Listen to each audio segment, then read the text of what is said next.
Hello and welcome to the IU NewsNet Daily. I'm Karli VanCleave. And I'm Katrina Nickell. It's hard to believe that the first snow has hit Bloomington, and it doesn't seem too many Hoosiers were ready for it. Take a look here. Just as the snow was beginning to fall yesterday around 3 p.m. and conditions became slippery fast. You can see right here someone slips. It continued to snow throughout the night, leaving us today with about an inch of snow on the ground. Driving conditions were not great either, as the streets were not plowed and no salt had been laid on the ground until this morning. We'll continue to take a look and monitor the weather to keep you updated in our full newscast on Thursday. The Art Museum in the heart of campus has finally reopened after a $30 million renovation. Art lovers from all over have waited over 3 years for this. The Sidney and Lois Eskenazi Art Museum opened Thursday with a weekend-long museum festival, including guided tours, live music, and a dance performance. The museum now has all new entrances, exhibits, and education centers.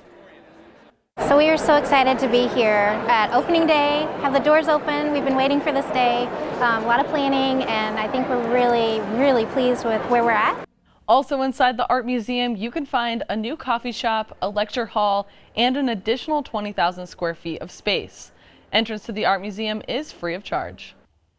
Last Friday, over 50 buildings on campus were left without power. The power outage lasted through most of the day, when full power was restored around 9 p.m. An IU Notify alert was sent out about the situation. An IU spokesperson, Chuck Karli, issued a statement claiming that the outage was caused by an equipment failure. At this time, it is unsure if the problem was with the IU Energy Systems or with Duke Energy. Veterans Day has just passed, and IU spent many ways honoring its veterans just this year. Recently named one of the best schools for vets by Military Times, it was a special day on campus this year. In these past few years, IU has created programs to better the experience of veterans and military-connected students. However, from the beginning of training to the end, IU is always ranked for its military-recognized programs, just like the Air Force ROTC program here. And that's what this program is all about. We are building the next generation of Air Force officers, the future leaders of the greatest Air Force in the history of the world. And we take that responsibility very seriously. And the awards, the accolades that we've gotten, I think kind of reflects that mission. The Air Force ROTC, specifically here at IU, is the #1 flagship program out of 20 universities.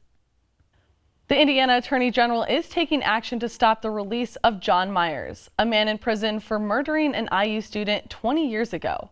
The Indiana Attorney General's office filed an intent appeal with the 7th Circuit Court on the decision to release Myers, who was convicted in 2006 of killing IU student Jill Berman, who went missing 6 years earlier. Myers was sentenced to 65 years in prison, but last September a judge ordered Myers to be either released or retried because of ineffective counsel. The court says his lawyers made mistakes in his case. It's an emotional roller coaster for Jill Berman's survivors, and her mother works here at IU. Just to have all of that come up again and for it to be real, not just kind of out there somewhere, that it was actually something to think about again. I probably felt it more that day than I had in a really long time. The state has little less than 3 months to decide if they will retry the case. Election Day came and went last week without too much drama or voter turnout, at least locally. Bloomington Mayor John Hamilton ran uncontested, but it was a good day for Democrats on the City-County Council. For District 2, the new representative will be Sue Scamboluri. District 3's race was much closer, with Democrat Ron Smith winning the seat, and independent Nick Kappas came in only 23 votes behind Smith. Bloomington had just over 1,100 voters make it to the polls this election. Some Bloomington residents think turnout should be better and encourage more to get out and vote for important reasons. Our community, our city is very important for where the tax money goes.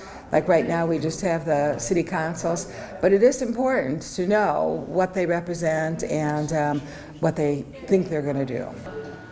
Registered voters only in District 2 and 3 were allowed to vote in this election.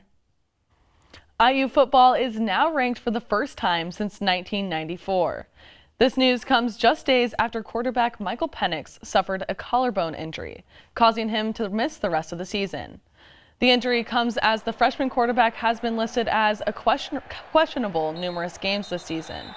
The Hoosier quarterback was having a great season up to this point, recording over 1,300 yards and 10 touchdowns with just 4 interceptions. However, head coach Tom Allen says the season is still looking up and Penix will return next year. This weekend, the Hoosiers will play Penn State.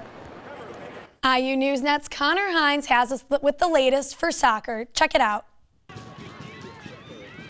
With a 2-0 win over Ohio State on Sunday, Indiana is once again headed back to College Park for a rematch with Maryland, but this time for a right to play in this year's Big Ten Championship.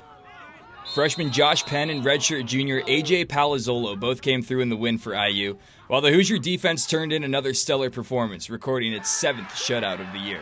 The game became pretty physical from the start, and then I thought the guys iced the game really well in the corner and did a really good job of managing the last few minutes. So, good win. We're obviously excited to be moving on, most importantly. The win provided yet another valuable learning lesson for a young Indiana team. Now, some may remember this was the same Ohio State team that IU walloped 5-1 just a couple weeks ago here in Bloomington. Yet the physicality and closeness of today's match showed yet again that nothing is ever given in the Big Ten. Yeah, we beat them 5-1, but you look at the team we played today and you wouldn't see that they're a gritty team. Everyone's going to fight, that this is some team's season, so we're going for a title, but every team's going to battle like it's their last game. Even Todd Yeagley was a bit surprised with the physicality of Sunday's match, but the result should go a long way in preparing his group for what's on the horizon this postseason. Indiana hasn't dropped a match since its last trip to College Park, and will certainly be ready this time around for everything Friday night brings. I told the guys you want to stay at home and watch the semifinals on TV. It's not a good feeling. You want to be in action. You want to be where the trophy is. In any case, the Hoosiers are playing their best soccer of the year, when it matters most. For IU NewsNet, I'm Connor Hines. Thanks for that sports recap, Connor. Now, since Bloomington did see its first big snow overnight, this means those colorful fall leaves are coming to an end. Let's take a look, for possibly our last time, at those leaves in Brown County. You can see the winter weather has now left the trees almost bare. The cam updates every 15 minutes. Again, you can check this progress out at browncounty.com.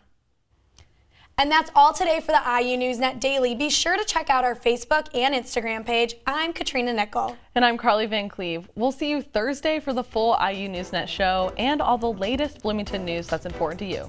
Thanks for watching.